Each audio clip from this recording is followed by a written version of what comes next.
Hi, another port that I visited was Bergen in Norway. Now, if you've been to Norway or heard about Norway, you will have heard about Bergen. So here are my views on Bergen.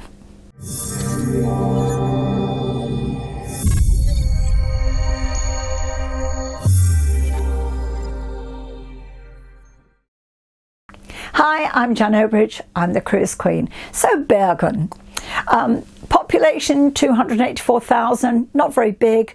The main thing to see in Bergen, because there's not a lot of things to see, the main thing to see is the mountains. It's known as the City of Seven Mountains, and the largest of those mountains is Mount Ulrika.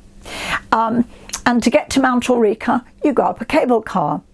So we decided this would be a good idea, but I have to say, you really need to get prepaid tickets to go on the cable car.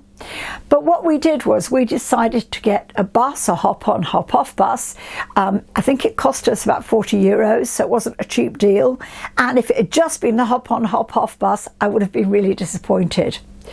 But it included a cable car ticket. That was the best thing we did. Because when we got to the cable car, ready to go up the mountain, now we went on a little tour around Bergen, but it was really just kind of down this street, up that street, round that street, back up. So not much at all, not much going for it. They dropped us off at the stop, which was the Bergen tram or cable car stop. We walked back to that, and there were lines going down the street. There were two lines. There was one which was not too bad, which we still waited like 20 minutes, half an hour for those people like us who, yes, had tickets. And then there was the line for people that didn't have tickets, and that went right down the street. That was like a couple of 100 yards long. So how long they were going to have to wait, I do not know, but it was not a quick deal. So the one good thing about getting the bus was that the ticket included the cable car. So we got up to the top of Mount Ulrika, and the views were amazing, they're beautiful. There was a restaurant, cafes up there. Obviously it cost a fortune, as they all do, but stunning, just beautiful. But then we had to line up to get back on the cable car to go down. So again, another long line, like half an hour standing in line to get the cable car down again. So it's not a quick deal. If you're going up there, you can't think, oh, I'll nip up and back in half an hour. No, you won't, because it really is. There was a line when we got there, and there was still a line when we got to the end of the line. So yeah, worth doing, definitely. Now, a couple of things about Bergen itself.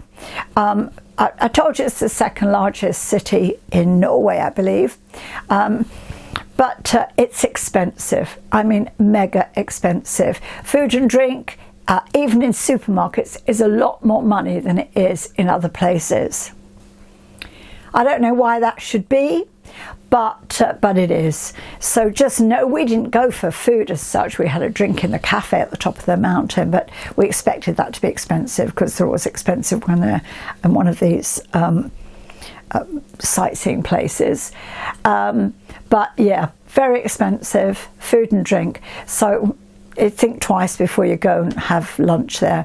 So we, the benefit again of having the ho-ho bus was we went down to the bus stop, hopped on the bus again, and went back to the ship. So we had transport to and from the cable car. So probably didn't cost us a lot more to do it that way than it would have done if we got a cab to the cable car, paid for the cable car and a cab back. So yeah, worth doing, yeah, but just know that the bus trip itself is, I don't think, worth the money. So if your opinion's different, then feel free to voice it below in the comments. You might have found something in Bergen that I didn't find. You might find it's not expensive. That's just my opinion. And I'm always happy to hear other people's opinions, because we've all got them, haven't we? So please do subscribe to the channel, hit the thumbs up for the like and the notification bell. I'm Jan Obridge, I'm the cruise queen. You have an awesome day, and I'll catch you on the next video.